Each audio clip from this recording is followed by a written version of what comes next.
오늘 함께 나눌 말씀의 제목은 염치입니다. 국어사전에 찾으면 부끄러움을 아는 마음이라고 설명이 됩니다. 오늘 우리는 예루살렘 성을 향해서 하나님께서 말씀하신 경고들을 듣게 될 겁니다. 성탄을 앞두고 성탄에 관계된 설교로 지난주 이번 주를 바꾸어 볼까 생각을 했다가 그대로 그냥 말씀을 나누는 게 좋겠다 하고 선택하고 결정을 했습니다. 성탄에 가까워질 때쯤 우리의 마음가짐이 이랬으면 좋겠다 하는 생각이 있었습니다. 예루살렘 성을 부르는 두 가지 이름이 등장을 해요. 같은 성을 부르는데 두 가지로 부르시는 거예요. 먼저 예루살렘 성의 이름은 아름답고 우아한 시온이었습니다. 하나님이 거기 계시다라는 뜻이에요. 하나님께서 거기 계시니 거기 가면 우리는 하나님을 만날 수 있을 것을 기대하고 하나님의 음성을 들을 수 있을 것을 기대합니다. 시온이 특별한 것은 예루살렘이 다른 여타 도시들과 다르고 특별한 대우를 받아야 되는 것은 거기에 가면 하나님을 만날 수 있을 것을 기대할 수 있기 때문입니다. 거기 가면 하나님의 말씀을 들을 수 있을 것을 기대할 수 있기 때문이에요. 그래서 그것들 때문에 이 시온이, 이 예루살렘이 아름답기도 하고 우아하기도 한 거죠. 6장 2절 말씀 같이 읽습니다. 아름답고 우아한 시온의 딸을 내가 멸절하리니. 예루살렘에 사는 사람들은 1년에 3번씩은 평소하고 다른 더 분주한 삶을 살아야 돼요. 1년에 3차례 결국 짧지 않고요. 한번 시작되면 한 주 혹은 2주씩 계속되니까 한 2, 3만 명 살만한 땅에 수십만 명이 몰려드는 겁니다. 그때쯤 되면 고요하던 일상은 하나도 없게 되는, 그쯤 되면 주차 못하는 거예요. 그때쯤 되면 그들이 평소에 누리던 일상은 다 깨지는 겁니다. 낯선 사람들이 몰려드는데 그 몰려드는 사람들의 숫자가 수십만 명, 길거리 곳곳에서 노숙하는 사람들이 생길 수밖에 없어요. 음식을 아무리 많이 쌓아도 부족하고 아무리 많은 잠자리를 준비해도 도무지 만족이 되지 않을 수밖에 없어요. 10만 마리가 넘는 양들이 그 절기 때가 되면 잡히는 거예요. 한번 생각해 보십시오. 이 절기 때가 되면 온 성 안에 피비린내가 가득한 거예요. 그 죽은 양들의 피가 흘러야 되잖아요. 그 피가 흐르면 어딘가로 흘러가야 될 거 아니에요. 그 비린내들, 그 죽음으로 두려워 떠는 가축들의 그 마지막 울부짖음들이 가득해요. 그럼에도 불구하고 사람들이 거기에 몰려들고, 그럼에도 불구하고 내가 이 땅 예루살렘에 사는 걸 감격하고 감사하고 특별하게 느껴지는 것은 하나님이 거기 계시기 때문에. 여기 있으면 우리가 그동안 함부로 살았던 것들의 깨끗함을 얻을 것을 기대할 수 있게 되어집니다. 사람의 인생을 항해의 비유를 자주 하잖아요. 그 망망대해에 떠 있는 이 배에게 가장 중요한 것은 뭐냐면 내가 지금 향하고 있는 방향이 옳은가입니다. 끝도 없이 펼쳐진 바다 위에서 내가 어딘가를 가야 되는데 내가 목적한 곳을 향해서 반듯하게 가고 있는가를 아는 것, 이게 식량보다 더 중요한 거예요. 이게 다른 어떤 것보다 더 우선시되는 가장 중요한 것이 되는 거예요. 나침반이 없으면 감히 먼 바다는 꿈도 못 꾸는 거예요. 가까운 바다에서야 저 섬이 보이면 여기가 어느 쯤이지, 물살이 이렇게 흐르면 어느 때쯤이지 짐작이라도 하는데 큰 바다에서야 어디 그게 통하나요? 내가 향하고 있는 방향이 옳은가? 그 인생의 항해 중에 내 삶의 방향이 옳은지 그린지를 말씀해 주시는 것은 그때나 지금이나 3,500년 전이나 지금이나 한결같은 우리 주 예수 그리스도의 말씀, 하나님의 유일하신 말씀이 우리 인생의 항해의 나침판 같은 거거든요.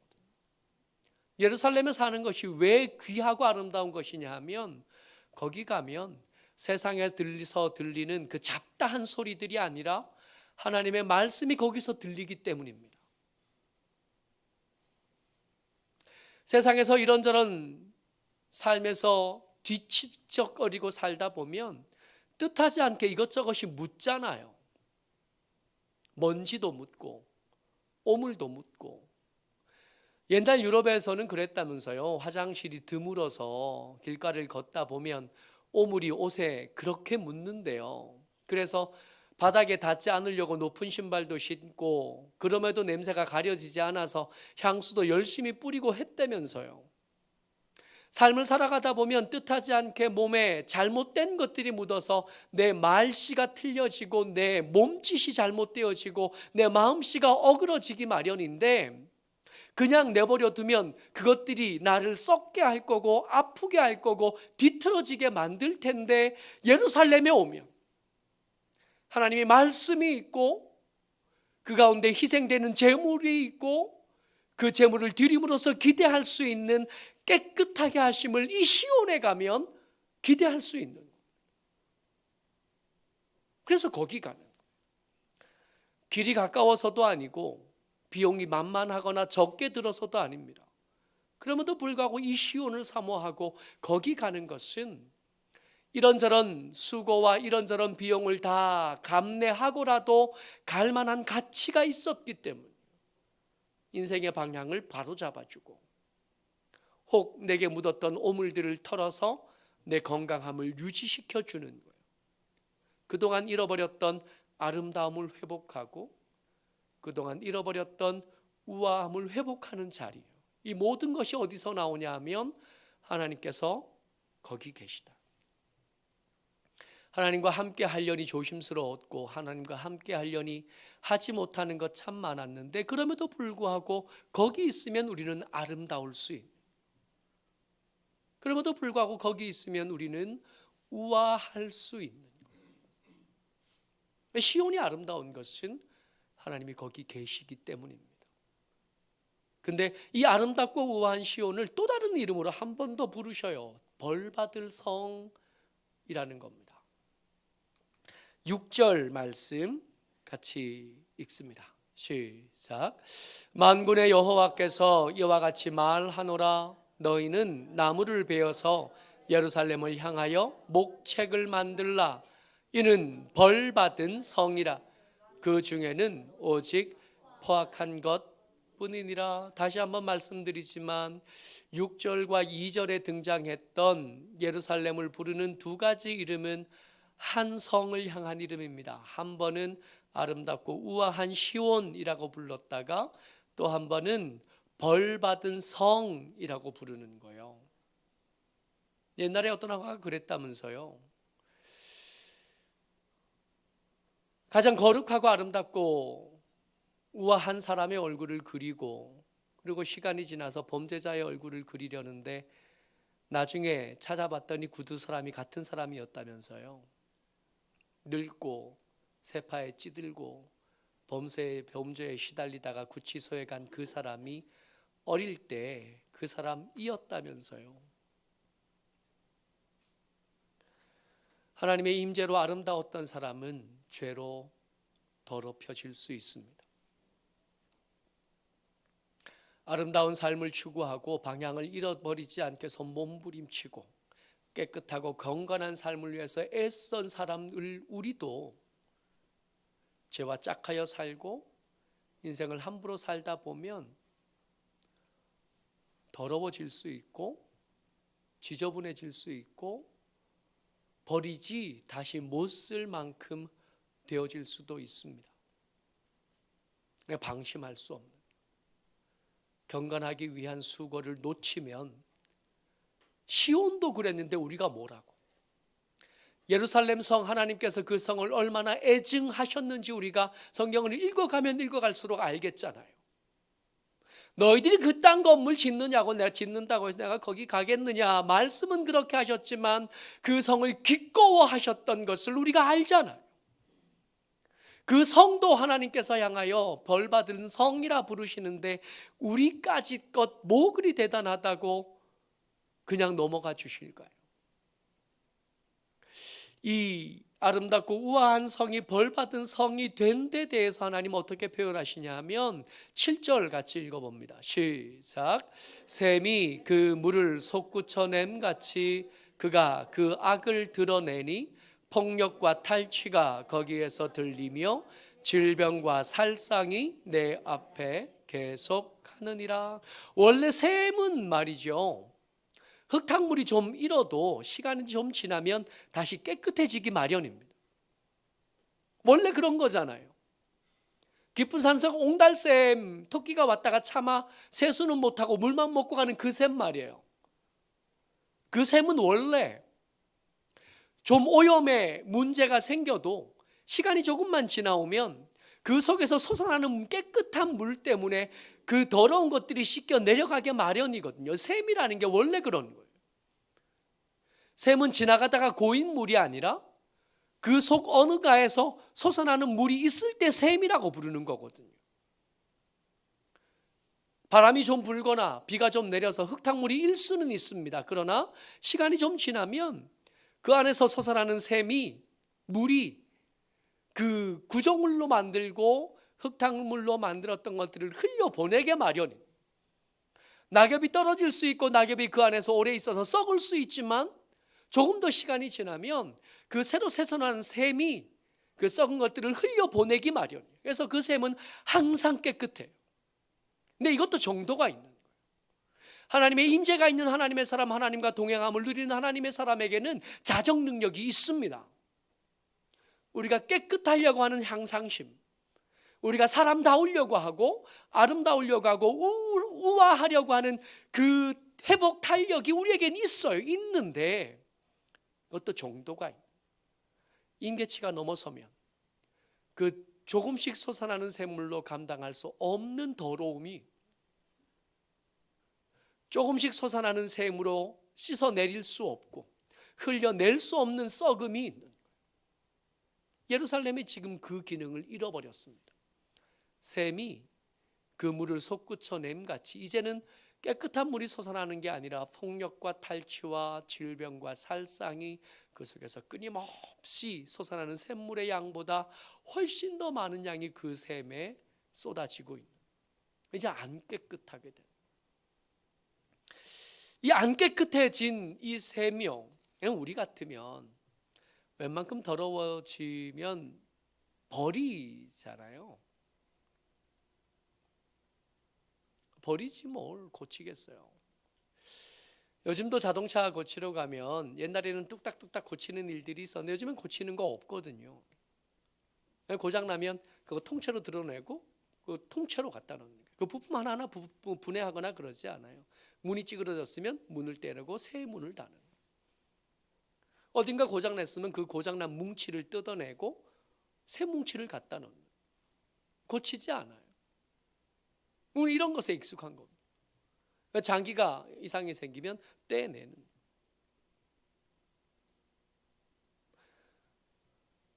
하나님이 이걸 그렇게 하지 않기로 결정하신 겁니다. 한때는 우아하고 아름다웠던 성이 지금은 벌받은 성이 되어버렸는데 하나님께서 이것을 어떻게든 고쳐보겠다고 결정하신. 하나님의 고치시는 방법이 훈계입니다. 정말 감사한 것은 진멸이 아니라 훈계인 거예요. 6장 8절 같이 읽습니다. 시작. 그리하지 아니하면 내 마음이 너를 싫어하고 너를 황폐하게 하여 주민이 없는 땅으로 만들리라. 아멘. 고쳐보시겠다는 겁니다. 잔소리를 시작하시겠다고 하고, 해야 된다면 회초리를 치겠다 결정하신 겁니다.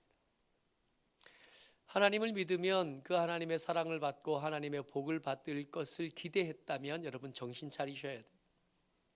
하나님께서 지금 시작하신 것은 저를 건강하게 하거나 저를 복되게 하거나 저를 잘되게 할 게 아니라 이미 임계치를 넘어서서 더러워지고 벌받은 성이 된 우리 하나님의 임재가 있는 여러분들과 저 하나님의 사람들에게는 지금 필요한 건 복이 아니에요. 복을 주기 싫어서도 아니고 그 복이 부족해졌거나 아까워서도 아니고 복을 줘봐야 그 더러워진 곳에서 복이 복으로 역할하지 못할 게 뻔한 거예요. 왜? 고쳐야 되는 거예요. 바꿔야 되는 거예요. 그들의 말씨를 바꾸고 그들의 몸짓을 바꾸고 그들의 마음씨를 바꿔야 돼. 그러기 위해 사용하는 게 훈계인 거예요. 너를 황폐하게 하여 주민이 없는 땅으로 만들 건 아직 아니지만 훈계를 받아야 되는. 축복은 그 뒤에 받아도 얼마든지 받을 수 있는데 훈계를 미루면 자칫 진멸이 시작될 수 있으니까 지금 받아야 될 건 복이 아니라 회초리.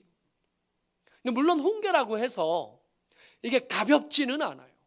이 훈계에 대해서 하나님께서 얼마나 열심이시냐 하면 4절 같이 한번 읽어봅니다. 시작. 너희는 그를 칠 준비를 하라. 일어나라, 우리가 정오에 올라가자. 아하, 아깝다, 날이 기울어 저녁 그늘이 길었구나. 일어나라, 우리가 밤에 올라가서 그 요새들을 헐자 하도다.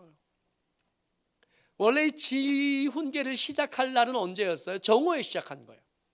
정오에 시작했는데 어쩌다 보니 그 도구가 된 자들이 민기적거렸든지 길이 생각보다 멀었든지 뜻대로 뭔가 안 된 일들이 이 도구들에게 나타난 겁니다. 그랬더니 하나님께서 뭐라 그러시냐면 오늘이 늦었으니까 내일 하자 그러실 법도 한데, 오늘 저녁이 벌써 시간이 늦었으니까 오늘 밤엔 자고 내일 다시 시작하다 그러실 법도 한데 아니라는 겁니다. 아니다, 늦은 시간이 아니다. 이거 내일로 미뤄서 될 일이 아니고 시간이 더 주어져서 될 일도 아니다. 일어나라, 우리가 밤이지만 일어나자. 밤이지만 일어나서 저 사람들 만나요. 밤이지만 일어나서 저들이 바쁘다 그러고 저들이 불편하다 그러고 저들이 지금은 아니라 그러고 하나님 내일이면 좋겠습니다, 다음이면 좋겠습니다 하지만 그 말 믿지 마라. 그런 날 오지 않는,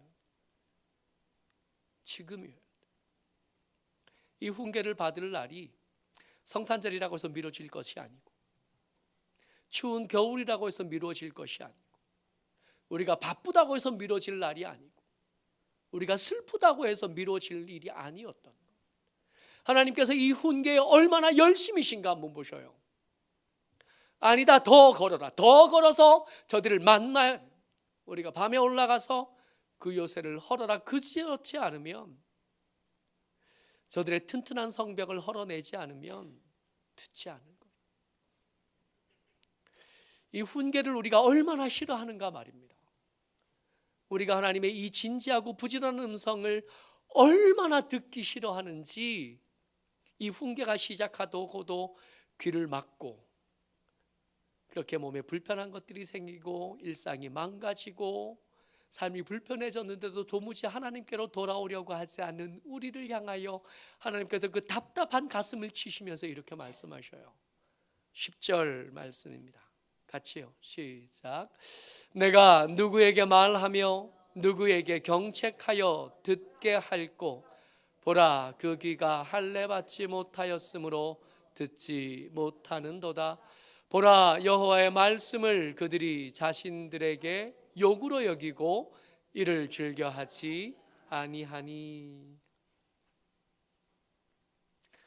우리가 끊임없이 하나님 앞에 와서 훈계, 아니요 하나님 훈계 말고요, 지금은 훈계할 때가 아니라 우리 얘기를 좀 들어보셔야 되지 않습니까? 내가 얼마나 답답한지, 내가 얼마나 어려웠는지, 내가 얼마나 다급한지, 하나님의 도우심이 내게 얼마나 필요한지, 내 통장의 잔고가 얼마나 위태한지, 내 건강검진의 결과가 얼마나 나쁜지, 내 관계가 얼마나 어그러졌는지,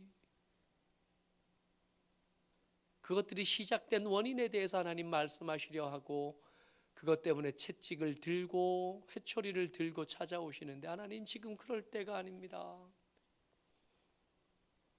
우리가 하나님 앞에 오지만 하나님의 말씀이 귀에 잘 안 들립니다. 왜냐하면 듣고 싶은 말씀과 들리는 말씀이 달라서 그래요. 하나님께 위로받고 싶은, 격려를 받고 싶은, 하나님의 응원을 얻고 싶은 거예요. 잘하고 있다고, 잘한다. 근데 우리가 들어야 될 말은 그런 게 아니거든요. 그리고 또 주변을 둘러보니까 회초리 말고 훈계 말고 평안을 말해주는 사람들이 생각보다 많은 거예요. 우리가 들어야 될 말 아니라 우리가 듣고 싶은 말을 해주는 사람들이 생각보다 많은 거예요. 14절 말씀 한번 같이 읽어봅니다. 시작. 그들이 내 백성의 상처를 가볍게 여기면서 말하기를 평강하다 평강하다 하니 하나 평강이 없도다. 주변을 둘러보니까 내 상처하고 상관없이 내가 얼마나 더러워지고 내가 얼마나 벌받은 성으로 더 가까워지고 있는지, 아니 그것을 지나서 진멸에 얼마나 더 가까워지고 있는지 별로 무겁게 생각하지 않는 거예요. 그저 그냥 네가 갖는 길이 맞다고, 네 마음에 맞는 대로, 내 생각에 뜻한 대로, 내 계획대로 더 걸어가라고 등을 밀어주고 토닥거려주고 위로해주고 하나님의 평안을 빌어주고. 근데 여러분 기억은 하셔야 돼요. 평강하다 평강하라 한 말씀을 듣는다고 해서 그 평강이 우리에게 오질 않습니다. 이미 썩어버린 샘에 떡 한 덩이 더 넣어준다고 해도 그 떡이 그 샘을 윤택하게 만들지 못해요. 오히려 그 썩음을 더 가속하겠지. 진멸을 향하여 가는 걸음에 더 힘을 얻어서 더 빨리 걸어 그 진멸에 닿겠죠. 우리가 듣고 싶은 말과 우리가 들어야 할 말이 다를 때는 힘든 말씀을 선택하는 겁니다. 귀에 단 말 아니라 마음에 쓴 말을 선택하는 겁니다. 우리를 불편하게 하시는 말씀을 선택하는 겁니다. 성경을 읽어가면 읽어갈수록 더 알겠어요. 우리가 그렇게 칭찬받을 만한 사람이 아니라는 걸 알겠어요. 우리가 그렇게 괜찮은 사람이 아니라는 걸 점점 더 알겠어요. 이제 깨끗해지지 않는 샘같이 되었다는 걸 알겠어요. 이런 우리에게는 칭찬이나 평안이나 위로나 격려가 어울리는 게 아니라 뒤집어 엎는 주의 훈계가 필요한 거예요. 여러분들과 제가 오늘 듣고 있는 말씀의 제목이 뭐였냐면 염치였습니다. 부끄러움을 아는 마음이에요. 지금 우리에게 필요한 건 뭐냐 하면 아름답고 우아한 삶을 살아갈 수 있도록 시작을 허락하신 하나님 앞에서 그 아름다움을 잃어버린 것에 대한 부끄러움, 그 우아한 삶을 잃어버리고 손해본 것에 대한 부끄러움을 아는 거예요. 우리에게 필요한 건 이건 15절 말씀 같이 읽습니다. 시작. 그들이 가증한 일을 행한 때에 부끄러워하였느냐? 아니라 조금도 부끄러워하지 않을 뿐 아니라 얼굴도 붉어지지 않았느니라. 그러므로 그들이 엎드러질 것이라. 내가 그들을 벌하리니 그때에 그들이 거꾸러지리라. 여호와의 말씀이니라. 지금 당장 우리가 뭘 고친다고 해서 급하게 뭐가 바뀌겠어요? 함부로 살아온 세월이 얼만데, 함부로 살아온 시간이 얼만데, 그것을 몸에 익히고 그것으로 편안함을 느낄 만큼 그렇게 함부로 산 시간들이 있는데 지금 우리가 뭔가를 고친다고 덤벼들면 그게 끊어지겠냐고요.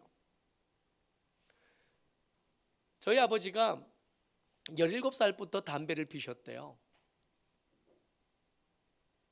근데 그렇게 피던 담배를 60 좀 넘으셔서 끊으셨어요. 정말로 한순간에 하루 만에 끊었어요. 끊으시고 나서 우리 어머니가 그랬잖아. 아유, 니네 아버지 저 독한 거 좀 봐라. 담배 끊는 놈들한테는 딸도 안 준다 그랬는데. 그러셨어요. 진짜 그러셨어요. 여러분, 우리가 행하던 그 악하고 더러운 일들을 끊는 게 그렇게 쉬울 리가 없어요. 되겠냐고요? 기대도 없어요. 다만 부끄러운 줄은 알아요. 내가 지금 살아가고 있는 삶이 잘못되었다는 자각 정도는 있어요. 내가 지금 품은 마음씨가 잘못되었다고 하는 자각은 있어야 돼요. 15절 말씀을 다시 한 번 더 읽어봅니다. 시작. 그들이 가증한 일을 행한 때에 부끄러워하였느냐? 아니라 조금도 부끄러워하지 않을 뿐 아니라 얼굴도 붉어지지 않았느니라. 그러므로 그들이 엎드러질 것이라. 내가 그들을 벌하리니 그때 그들이 거꾸러지리라. 여호와의 말씀이니라. 그러니까 거꾸러지기 전에 부끄러운 마음이라도 있었어야 되는 거예요.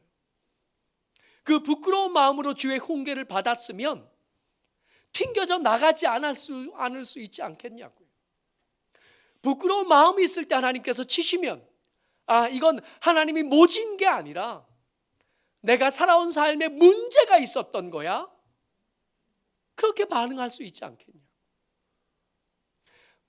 당장 뭔가 뜯어 고쳐서 뭔가 위대한 사람이 되지 않은 게 아니라 적어도 우리가 살아가고 있는 삶에 문제가 있다는 것 정도는 인식해야 돼요. 내가 지금 하고 있는 말, 내가 지금 품고 있는 마음씨에 문제가 생겼다는 걸 인식할 줄은 알아야 돼요.